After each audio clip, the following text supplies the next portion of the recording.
మొన్న 4వ తారీఖు ఎన్నికల కౌంటింగ్ అనంతరం ఈ కృష్ణా జిల్లాలో కానీ రాష్ట్రంలో అనేక మంది తెలుగుదేశం పార్టీ జనసేనకు సంబంధించినటువంటి నాయకులు కార్యకర్తలు వైఎస్ఆర్ కాంగ్రెస్ పార్టీ గ్రామ స్థాయి, వార్డు స్థాయి, మండల స్థాయి, నియోజకవర్గ స్థాయి యాక్టివ్గా ఉండేటువంటి లీడర్స్ పైన ఉద్దేశపూర్వకంగా దాడులు చేస్తున్నారు. అదేవిధంగా వాళ్ళ ఇళ్లకెళ్ళి ఇళ్లు పగలు కొడతాం, కార్లు పగలు కొడతాం, అర్ధరాత్రులు వెళ్లి వైఎస్ఆర్ కాంగ్రెస్ పార్టీ శ్రేణుల్ని భయపెట్టాలి, ఈ వైఎస్ఆర్ కాంగ్రెస్ పార్టీని డిస్టేజం చేయాలని చెప్పి పెద్ద ఎత్తున ప్రయత్నాలు చేస్తున్నారు.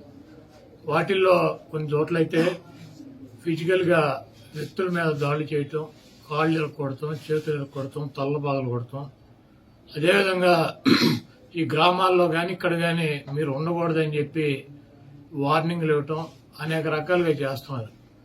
వీటికి ప్రత్యక్ష సాక్షులు పోలీసులు దగ్గర ఉండి వాళ్ళు కొడతాంటే వీళ్ళు చూస్తూ నిలబడి ఎంజాయ్ చేస్తున్నారు. ఈరోజు మా దగ్గర పోలీసులు ప్రేక్షక పాత్ర వహించేటువంటి సన్నివేశాలు, తెలుగుదేశం పార్టీ అల్లరి మోకల్లో మా వాళ్ల మీద దాడి చేస్తున్నటువంటి సన్నివేశాలు సీసీ ఫుటేజీలతో సహా, ఫోటోలతో సహా మా దగ్గర ఉన్నాయి. మేము ఎస్పీ గారికి కానీ లేదా లోకల్గా ఉన్నటువంటి పోలీస్ స్టేషన్లో కానీ కంప్లైంట్ ఇచ్చినా, ఒకవేళ మాకు ముందు సమాచారం ఉండి ఇట్లా గొడవ జరిగేటువంటి పరిస్థితి ఉందని చెప్పినా కూడా వాళ్ళు వచ్చి ప్రేక్షక పాత్ర వహించడం, అదేవిధంగా ఎటువంటి కేసులు కూడా కట్టినటువంటి పరిస్థితి లేదు.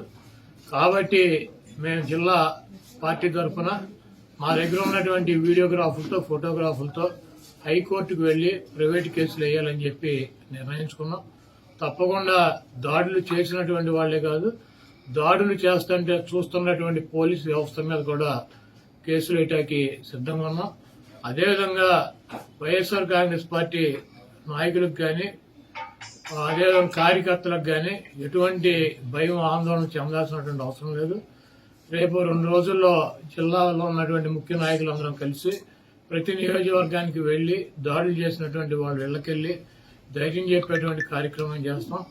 దీనికి జగన్మోహన్ రెడ్డి గారు కూడా మీరు ఎట్టి పరిస్థితుల్లోనూ కార్యకర్తలు కానీ, నాయకులు కానీ జరుగుతున్నటువంటి దాడుల్ని మీరు చూస్తూ ఊరుకోవద్దు.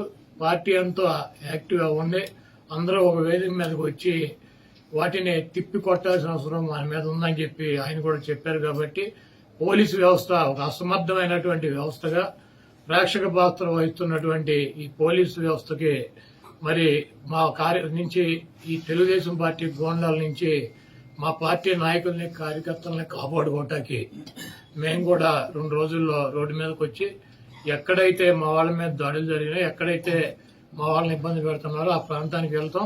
ఆ కాన్స్టిట్యున్సీకి కానీ, ఆ జిల్లాకు కానీ సంబంధించినటువంటి నాయకులందరూ కూడా పాల్గొంటారు. ఆ నియోజకవర్గంలో ఉన్నటువంటి లీడర్స్ కానీ, కార్యకర్తలు కూడా పాల్గొంటారు. తప్పకుండా లా అండ్ ఆర్డర్ ఇష్యూస్ కనుక వస్తే దానికి పోలీస్ వ్యవస్థే బాధ్యత వహించాలి.